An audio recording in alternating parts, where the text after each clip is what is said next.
O Supremo Tribunal Federal retoma hoje o julgamento do marco temporal para a demarcação de terras indígenas. O caso tem repercussão geral reconhecida e servirá de parâmetro para a resolução de processos semelhantes que aguardam decisão sobre o tema.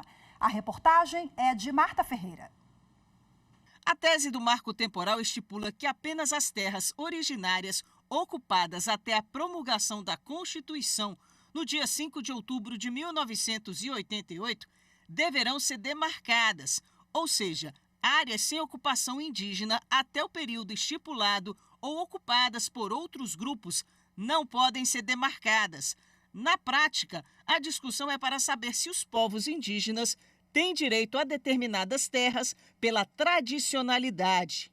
A discussão chegou ao Supremo após uma disputa pela posse de uma terra indígena em Santa Catarina, habitada por 3 povos. O pedido de reintegração foi apresentado pelo Instituto do Meio Ambiente do Estado contra a Fundação Nacional do Índio e o povo indígena Xoclém. O Tribunal Regional Federal da 4ª Região, em 2013, aplicou o critério do marco temporal, concedendo ao Instituto do Meio Ambiente catarinense a posse da área. A FUNAI, então, recorreu ao Supremo. O tema tem repercussão geral reconhecida, ou seja, a decisão tomada aqui vale para todos os processos do tipo no país. O caso começou a ser julgado aqui no STF em setembro de 2021, mas um pedido de vista suspendeu o julgamento. Até agora, 3 ministros já votaram. O relator, ministro Edson Fachin, é contra a tese do marco temporal. Ele considera que a posse da terra indígena é definida por tradicionalidade. No mesmo sentido, votou o ministro Alexandre de Moraes.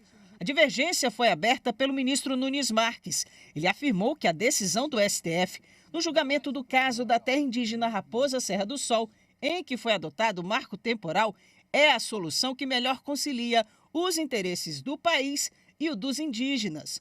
O julgamento será retomado com o voto do ministro André Mendonça e dos demais ministros. Além desse recurso, outros 5 processos que estão na pauta tratam de questões indígenas. Em um deles, o plenário vai decidir se é constitucional a exigência de consulta prévia às populações indígenas sobre planos e projetos que as afetem diretamente, como instalação de equipamentos de transmissão e distribuição de energia elétrica, redes de comunicação e estradas. Também está na pauta recurso que discute processo de demarcação de terra indígena sob a alegação de divergência com a decisão do STF no caso da terra indígena Raposa Serra do Sol.